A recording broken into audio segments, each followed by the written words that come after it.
Isaías, capítulo 37. Predito o livramento de Jerusalém. Quando o rei Ezequias soube disso, rasgou suas vestes, vestiu pano de saco e entrou no templo do Senhor. Depois enviou o administrador do palácio, Eliaquim, o secretário Sebna e os chefes dos sacerdotes, todos vestidos de pano de saco, ao profeta Isaías, filho de Amós, com esta mensagem: Assim diz Ezequias: Hoje é dia de angústia, de repreensão e de vergonha, como quando uma criança está a ponto de nascer e não há forças para dar à luz. Talvez o Senhor, o seu Deus, ouça as palavras do comandante de campo, a quem o seu senhor, o rei da Assíria, enviou para zombar do Deus vivo. E que o Senhor, o seu Deus, o repreenda pelas palavras que ouviu. Portanto, ore pelo remanescente que ainda sobrevive. Quando os oficiais do rei Ezequias vieram a Isaías, este lhes respondeu: Digam a seu senhor: Assim diz o Senhor. Não tenha medo das palavras que você ouviu, das blasfêmias que os servos do rei da Síria falaram contra mim. Porei nele um espírito que, quando ouvir uma certa notícia, volte à sua própria terra, e ali farei com que seja morto à espada. Quando o comandante de campo soube que o rei da Síria havia partido de Laques, retirou-se e encontrou o rei lutando contra Líbina. Ora, Senaqueribe foi informado de que Tiraca, o rei da Etiópia, saíra para lutar contra ele. Quando soube disso, enviou mensageiros a Ezequias com esta mensagem: Digam a Ezequias, rei de Judá: Não deixe que o Deus no qual você confia o engane quando diz: Jerusalém não será entregue nas mãos do rei da Síria. Com certeza você ouviu o que os reis da Síria têm feito a todas as nações e como as destruíram por completo. E você acha que se livrará? Acaso os deuses das nações que foram destruídas pelos meus antepassados os livraram? Os deuses de Gozã, de Arã, de Rezefe e dos descendentes de Éden, que estavam em Telassar? Onde estão o rei de Ramate, o rei de Arpade, o rei da cidade de Sefarvaim, de Rena e de Iva? A oração de Ezequias. Ezequias recebeu a carta das mãos dos mensageiros e a leu. Então subiu ao templo do Senhor, abriu-a diante do Senhor e orou: Senhor dos exércitos, Deus de Israel, cujo trono está entre os querubins, só tu és Deus sobre todos os reinos da terra.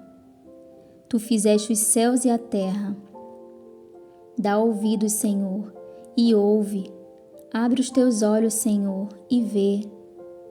Escuta todas as palavras que Senaqueribe enviou para insultar o Deus vivo. É verdade, Senhor, que os reis assírios fizeram de todas essas nações e de seus territórios um deserto. Atiraram os deuses delas no fogo e os destruíram, pois em vez de deuses, não passam de madeira e pedra, moldados por mãos humanas. Agora, Senhor nosso Deus, salva-nos das mãos dele, para que todos os reinos da terra saibam que só tu, Senhor, és Deus. A queda de Senaqueribe. Então Isaías, filho de Amós, enviou esta mensagem a Ezequias: Assim diz o Senhor, Deus de Israel: Ouvi a sua oração acerca de Senaqueribe, rei da Assíria. Esta é a palavra que o Senhor falou contra ele: A virgem cidade de Sião despreza e zomba de você. A cidade de Jerusalém meneia a cabeça enquanto você foge.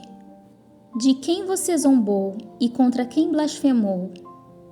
Contra quem você ergueu a voz e contra quem levantou seu olhar arrogante? Contra o Santo de Israel. Sim, você insultou o Senhor por meio dos seus mensageiros, dizendo: Com um carro sem conta, Subi aos mais elevados e inacessíveis cumes do Líbano. Derrubei os seus cedros mais altos, os seus melhores pinheiros. Entrei em suas regiões mais remotas, na melhor parte de suas florestas. Em terras estrangeiras, cavei poços e bebi água. Com as solas dos meus pés, sequei todos os riachos do Egito. Você não soube que há muito eu já o havia ordenado, que desde os dias da antiguidade eu o havia planejado? Agora eu o executo e faço você transformar cidades fortificadas em montões de pedra. Os seus habitantes, já sem forças, desanimam-se envergonhados. São como pastagens, como brotos tenros e verdes, como capim no terraço, queimado antes de crescer. Eu, porém, sei onde você está, quando sai e quando retorna, e quando você se enfurece contra mim. Sim, contra mim você se enfurece. O seu atrevimento chegou aos meus ouvidos. Por isso porei o meu anzol em seu nariz e o meu freio em sua boca, e o farei voltar pelo caminho por onde veio. A você, Ezequias, darei este sinal. Neste ano vocês comerão do que crescer por si, e no próximo o que daquilo brotar. Mas no terceiro ano semeiem e colham, plantem vinhas e comam o seu fruto. Mais uma vez, um remanescente da tribo de Judá lançará raízes na terra, e se encherão de frutos os seus ramos. De Jerusalém sairão sobreviventes, e um remanescente do monte Sião. O zelo do Senhor dos Exércitos realizará isso. Por isso, assim diz o Senhor acerca do rei da Assíria: ele não entrará nesta cidade, e não atirará aqui uma flecha sequer. Não virá diante dela com escudo, nem construirá rampas de cerco contra ela. Pelo caminho por onde veio voltará. Não entrará nesta cidade, declara o Senhor. Eu defenderei esta cidade e a salvarei, por amor de mim e por amor de Davi, meu servo. Então o anjo do Senhor saiu e matou 185.000 homens no acampamento assírio. Quando o povo se levantou na manhã seguinte, só havia cadáveres. Assim, Senaqueribe, rei da Assíria, fugiu do acampamento, voltou para Nínive e lá ficou. Certo dia, quando estava adorando no templo de seu deus Nisroque, seus filhos Adrameleque e Sarezer o feriram à espada e fugiram para a terra de Ararate.